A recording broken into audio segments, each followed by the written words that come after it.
তৃতীয় শ্রেণী বিজ্ঞান। তো আজকে আমরা সমাধান করব অধ্যায় 7 পুরোটা। অধ্যায় 7-এ যা যা আছে সব কিছু একটি ভিডিওতে সমাধান করব আজকে। তো প্রথমে এই ছকটি সমাধান করব, আর কি কি সমাধান করব সেটা দেখাই। তারপর দেখো, এটা হচ্ছে 82 পৃষ্ঠার আর একটি ছক, এটাও সমাধান করব। এই ছকটি সমাধান করব পৃষ্ঠা নাম্বার 82। 84 পৃষ্ঠা দেখো, এই যে প্রশ্ন, এই যে আর একটা ছক আছে, এটা সমাধান করব। তারপর দেখো 85 পৃষ্ঠা, এখানে আর একটা ছক আছে, এটাও সমাধান করব। তারপরে 86 পৃষ্ঠায় এই যে একটা গোল বৃত্ত আছে, এটাও সমাধান করব। তারপর দেখো 88 পৃষ্ঠায় সেম আর একটা বৃত্ত আছে, এটাও সমাধান করব। এই যে একটা ছক আছে, এটা সমাধান করবো, এটা হচ্ছে 89 পৃষ্ঠা। তারপর দেখো এই যে 91 পৃষ্ঠায় আর একটা ছক আছে, এটা সমাধান করব। 92 পৃষ্ঠায় আর একটা ছক আছে, এটা সমাধান করব। তারপরে সর্বশেষ 93 পৃষ্ঠায় প্রশ্ন আছে এবং 94 পৃষ্ঠায় বর্ণনামূলক প্রশ্ন আছে। তারপর আমরা এগুলো সমাধান করব। আর পরবর্তীতে অধ্যায় 8-এর ভিডিও দেখার জন্য অবশ্যই সাবস্ক্রাইব মাই চ্যানেল। তো চলো আমরা প্রথম থেকে শুরু করি। তো দেখো আমরা 80 পৃষ্ঠাতে ফিরে এসেছি। এখানে একটি ছক আছে। এখানে 1 নম্বরে কি বলেছে দেখো, বাড়ির কাজের খাতায় ডান দিকে দেখানো ছকের মতো একটি ছক তৈরি করি। 2 নম্বরে বলেছে আমরা কোথায় কোথায় পানি পাই তা নিয়ে চিন্তা করি এবং ছকে পানির উৎসগুলোর একটি তালিকা তৈরি করি। আর 4 নম্বরে বলেছে যে পানির উৎস নিয়ে সহপাঠী মানে বন্ধুদের সঙ্গে এই বিষয়ে কথা বলবা। ঠিক আছে, তো পানির উৎস কি কি আমরা এর মধ্যে লিখবো। তো চলো আমরা এটা উত্তর দেখে নেই। এই যে দেখো আমাদের উত্তর, বৃষ্টি, সমুদ্র, নদ নদী, কুয়া, এগুলো কি আমাদের পানির উৎস। তো আমরা উত্তরটি দেখে নিয়েছি, এখন চলে যাব পরবর্তী পৃষ্ঠার সমাধানে। তো দেখো এখানে আমাদের একটা ছক আছে। একে বলেছে বাড়ির কাজের খাতায় ডানে দেখানো ছকের মতো একটি ছক তৈরি করি। এরকম একটা ছক তৈরি করবা। 2 বলেছে পানির উৎসগুলো দুভাগে ভাগ করি। তো এখানে মানুষের এখানে হচ্ছে পানির প্রাকৃতিক উৎস মানে যেগুলো হচ্ছে আমরা সৃষ্টি করতে পারি না, প্রাকৃতিকভাবে মানে সৃষ্টিকর্তার তরফ থেকে যেগুলো তৈরি হয় সেগুলো মানে ওই ধরনের পানির প্রাকৃতিক উৎস, সেইগুলো আমরা এর মধ্যে লিখবো। আর যেগুলো মানুষ তৈরি করে মানে মানুষ, যেগুলো যেমন কুয়া, এগুলো মানুষ খুঁজতে পারে, টিউবওয়েল, এগুলো কিন্তু মানুষ খুঁজতে পারে। তো সেই ধরনের পানির উৎসগুলোর নাম এখানে লিখবো। ঠিক আছে, তো 2 ভাগে আমরা ভাগ করে উত্তরটি লিখে দেখায়। আর এই 3 নম্বরে বলেছে কাজটি নিয়ে সহপাঠীর সাথে আলোচনা মানে বন্ধুদের সাথে কথা বলতে। তো এই যে দেখো উত্তর, বৃষ্টি, সমুদ্র, নদী, এগুলো কিন্তু প্রাকৃতিকভাবে, এগুলো মানুষ সৃষ্টি করতে পারে না। আর যেগুলো মানুষ সৃষ্টি করতে পারে সেইগুলো হচ্ছে আমরা এই ছকে লিখবো, যেমন পুকুর, নলকূপ, কুয়া, এগুলো কিন্তু মানুষ সৃষ্টি করতে পারে। আর কাজটি নিয়ে সহপাঠীর সাথে আলোচনা করতে বলেছে, তোমরা বন্ধুদের সাথে আলোচনা করবা যে কিভাবে কিভাবে তোমরা এগুলো জানতে পারছো যে এগুলো মানুষের তৈরি আর কোনগুলো প্রাকৃতিক তৈরি, এই কথাগুলোই বন্ধুদের সাথে কথা বলবা, তাই বলেছে। ঠিক আছে, তো দেখো আমাদের এই পৃষ্ঠার উত্তর কমপ্লিট।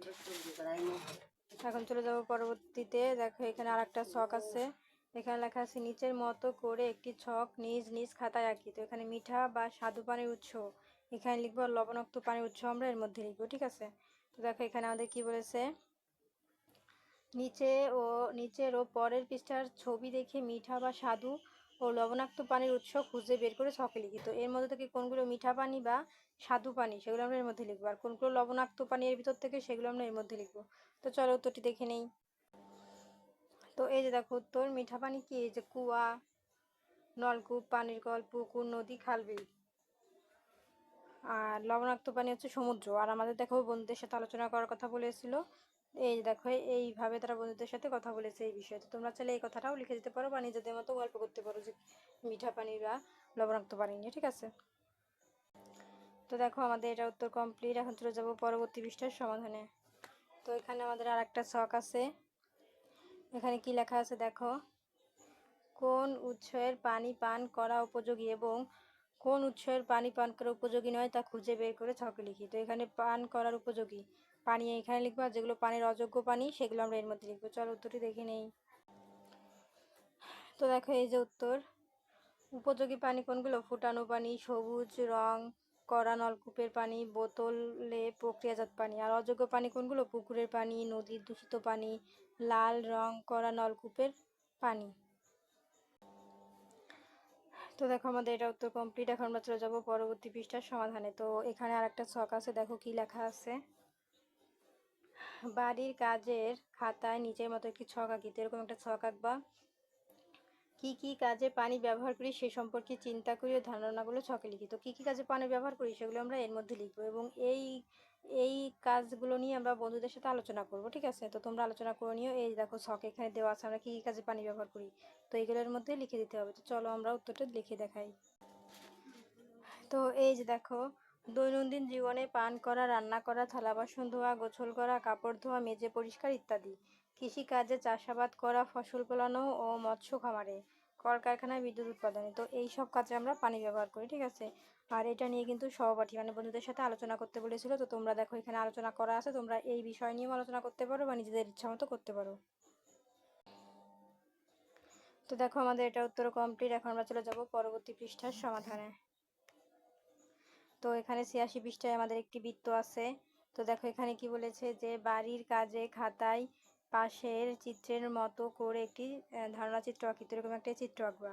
দুয়ে বলেছে যেসব কাজে পানি ব্যবহার করি সেসব কাজ বা দৃশ্যের কথা মনে করি, নিচের ছবিগুলো দেখি।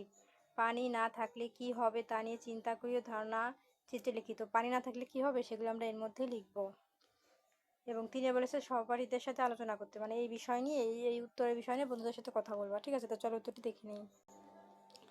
এই যে দেখো, এখানে লেখা আছে যে পানি না থাকলে কি হবে। এই যে দেখো আমরা লিখেছি যে কাপড় পরিষ্কার করতে পারবো না, রান্না করা যাবে না, ফসল ফলাতে পারবো না, পিপাসা মেটাতে পারবো না, মাছ চাষ করতে পারবো না, গোসল করতে পারবো না। তো এই ছিল আমাদের উত্তর, এবং এই উত্তরটা নিয়ে সহপাঠীদের সাথে আলোচনা করতে বলেছে। এই দেখো আমাদের আলোচনাও এখানে করা আছে। তো তোমরা এই বিষয়ে আলোচনা করে ফেলবা, ঠিক আছে? তো দেখো আমাদের এটার পরে আমরা চলে যাব পরবর্তী পৃষ্ঠাতে।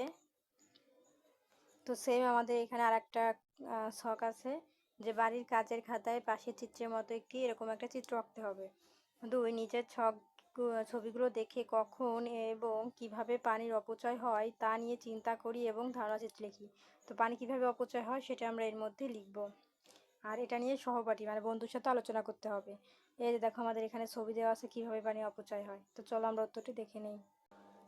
হ্যাঁ, এই যে দেখো কিভাবে পানি অপচয় হয়।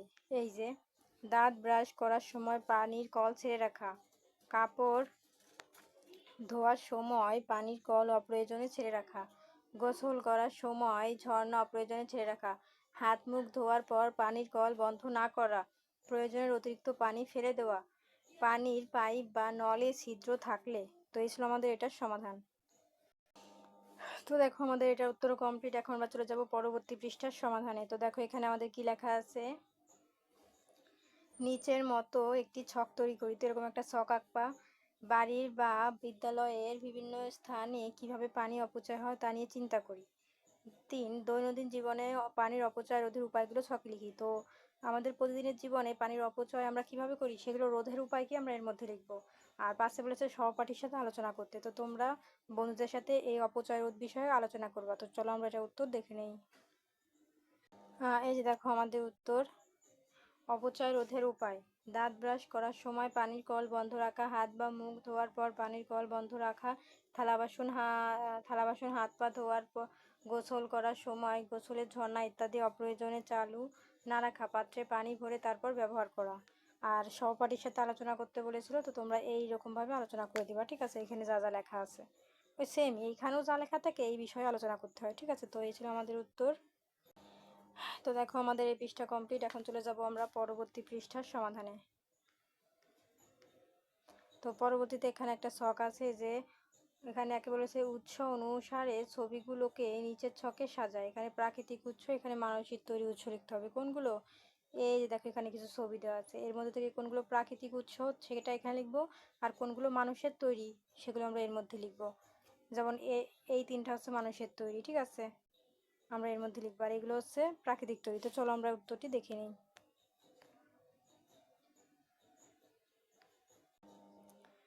এই যে দেখো, সমুদ্র, খাল-বিল, নদী এগুলো প্রাকৃতিক উৎস, আর কুয়া, নলকূপ, পানির কল, পুকুর এগুলো কি মানুষের তৈরি উৎস। তো এই ছিল সমাধান।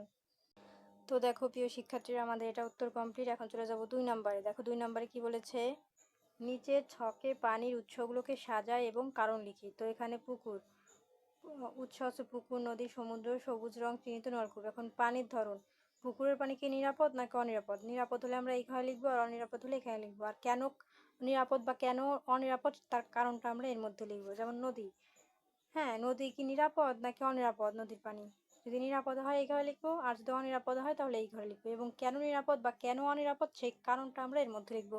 তো চলো এগুলোর উত্তর দেখে নিই। এই যে দেখো উত্তর, পুকুর। পুকুর হচ্ছে অনিরাপদ। আর কারণ কেন অনিরাপদ? এই যে ময়লা ও ক্ষতিকর জীবাণু থাকে। নদী অনিরাপদ। কেন নিরাপদ? ময়লা ও ক্ষতিকর জীবাণু থাকে। সমুদ্র অনিরাপদ, লবণের পরিমাণ বেশি থাকে। তারপর দেখো সবুজ রং চিহ্নিত নলকূপ, এটা হচ্ছে নিরাপদ। সবুজ রং করা চিহ্নিত নলকূপ, এটা হচ্ছে নিরাপদ পানি। আর কেন নিরাপদ? আর্সেনিক থাকে না, বিশুদ্ধ ও পানের উপযোগী। তো এই ছিল সমাধান। তো দেখো আমাদের এটা কমপ্লিট। এখন চলে যাব 3 নম্বরে। সেম একটা জিনিস, যে ঝর্ণা, পানির ধরন, এটা কি লবণাক্ত নাকি মিঠা পানি? ঝর্ণার পানি। আর কেন তার কারণটা আমরা এর মধ্যে লিখবো। যেমন নদী, এটা কি লবণাক্ত নাকি মিঠা পানি, সেটা এর মধ্যে লিখবো। আর কেন মিঠা পানি বা কেন লবণাক্ত তার কারণটা আমরা এর মধ্যে লিখবো। তো চলো আমরা এটার উত্তর দেখে নেই।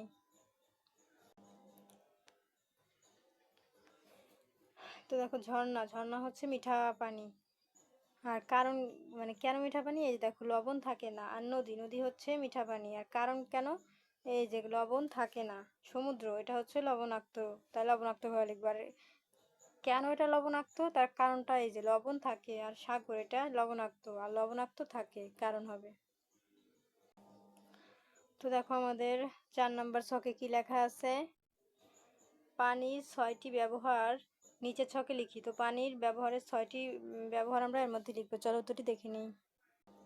এই যে দেখো উত্তর, পান করা, রান্না করা, থালা বাসন ধোয়া, চাষাবাদ করা, কাপড় ধোয়া, কলকারখানার বিভিন্ন কাজে। তো এই ছিল 6টি ব্যবহার। তো দেখো আমাদের এটার উত্তর কমপ্লিট। এখন আমরা চলে যাব পরবর্তীতে শূন্য স্থানে। দেখো শূন্য স্থানে কি লেখা আছে। সমুদ্র হলো পানির ড্যাশ উৎস। তো চলো এগুলোর উত্তর আমরা দেখে নিই। এই যে দেখো উত্তর, উত্তর হবে প্রাকৃতিক। খ নাম্বার, যে পানিতে লবণ থাকে তাকে ড্যাশ পানি বলে। উত্তর হবে লবণাক্ত। গ নাম্বার, উৎস এর ভিত্তিতে পানিকে ড্যাশ ভাগে ভাগ করা যায়। উত্তর হবে 2 ভাগে। ঘ নাম্বার, হাত বা মুখ ধোয়ার পর পানির কলটি বন্ধ করে পানির রোধ করতে পারি, ড্যাশ রোধ করতে পারি। উত্তর হবে অপচয়। তো এই ছিল আমাদের শূন্যস্থানের সমাধান। তো দেখো আমাদের শূন্যস্থানের উত্তর কমপ্লিট। এখন চলে যাব ডান বামের সমাধানে। তো দেখো আমি 1 2 3 নাম্বার করে দিয়ে দিই, তাহলে বোঝাতে সুবিধা হবে। ঠিক আছে। তো দেখো 1 নাম্বারে বলেছে বৃষ্টির পানি, এটা হবে পানির প্রাকৃতিক উৎস। তারপরে পুকুর, এটা যাবে মানুষের তৈরি পানির উৎস। তারপরে আছে অনিরাপদ পানি, অনিরাপদ পানি যাবে হচ্ছে লাল রং করা নলকূপের পানি। তারপরে আছে লবণাক্ত পানি, এটা যাবে সাগরের পানি। আর নিরাপদ পানি, এটা হবে ফুটানো পানি। তো এই ছিল আমাদের ডান বামের সমাধান। এখন চলে যাব আমরা টিক চিহ্নের সমাধানে। তো দেখো 1 নম্বরে বলেছে নিচের কোনগুলো পানির প্রাকৃতিক উৎস। তো এখানে হবে বৃষ্টির পানি। ঘ নাম্বার, বৃষ্টি, নদী, সাগর, হ্যাঁ, এইগুলো। তারপর দেখো 2 বলেছে নিচের কোন পানি পান করা নিরাপদ নয়। উত্তর হবে গ, লাল রং করা নলকূপের পানি। তারপর দেখো 3 বলেছে যে নিচের কোনটি পানির অপচয় নয়। এটার উত্তর হবে গ, হাত মুখ ধোয়ার পর, এই যে হাত মুখ ধোয়ার পর কলটি বন্ধ রাখা। তো এই ছিল আমাদের টিক চিহ্নের সমাধান। এখন চলে যাবো সংক্ষিপ্ত প্রশ্ন আছে 3টি। কতে আছে মানুষের তৈরি পানির 2টি উৎসের নাম লিখিত। চলো আমরা এগুলোর উত্তর দেখে নিই। হ্যাঁ, এই দেখো প্রশ্নটা উত্তর হবে পানি সাধারণত প্রকৃতিতেই পাওয়া যায়। মানুষ নিজেদের প্রয়োজনে পানির যেসব উৎস তৈরি করে সেগুলোই মানুষের তৈরি পানির উৎস। মানুষের তৈরি পানির 2টি উৎস, 1 পুকুর ও 2 নলকূপ। খ নাম্বার, পানি না থাকলে আমাদের জীবনে হতে পারে এমন দুইটি সমস্যার কথা লিখি। উত্তর, পানি না থাকলে আমাদের জীবনে অনেক সমস্যা হবে। এমন দুটি সমস্যা হলো: 1, উদ্ভিদ ও প্রাণী বেঁচে থাকতে পারবে না। 2, ফসল ফলাতে পারবে না। 3 নাম্বার, দৈনন্দিন জীবনে পানির দুইটি ব্যবহার লিখি। 1, চাষাবাদের কাজ। 2, রান্নার কাজ। তো দেখো প্রিয় শিক্ষার্থীরা, আমাদের সংক্ষিপ্ত প্রশ্নের পরে চলে যাব বর্ণনামূলক প্রশ্ন আছে 4টি। ক নাম্বার আছে পানি অপচয়ের 4টি কারণ লিখি। তো চলো আমরা এগুলোর উত্তর দেখে নিই। এই দেখো ক নাম্বার প্রশ্ন, উত্তর হবে 4টি কারণ নিম্নরূপ। 1, কাপড় কাচার সময় পানির কল অযথা ছেড়ে রাখা। 2, দাঁত ব্রাশ বা হাত ধোয়ার সময় কল একটানা ছেড়ে রাখা। 3, গোসল ও হাত পা ধোয়ার সময় প্রয়োজনের বেশি পানি ব্যবহার করা। 4, ধোয়া মোছার কাজে প্রয়োজনের চেয়ে বেশি পানি নেওয়া। এখন দেখো খ নাম্বার প্রশ্নে কি বলেছে, পানির অপচয় রোধে আমাদের 4টি করণীয় লিখি। উত্তর, 1, কাপড় কাচার সময় পানির কল অযথা ছেড়ে না রাখা। 2, দাঁত ব্রাশ বা হাত ধোয়ার সময় কল একটানা ছেড়ে না রাখা। 3, গোসল করার সময় প্রয়োজনের বেশি পানি ব্যবহার না করা। 4, যতটুকু পান করতে পারবো ঠিক ততটুকু পানি গ্লাসে নেওয়া। তো এই ছিল আমাদের সমাধান।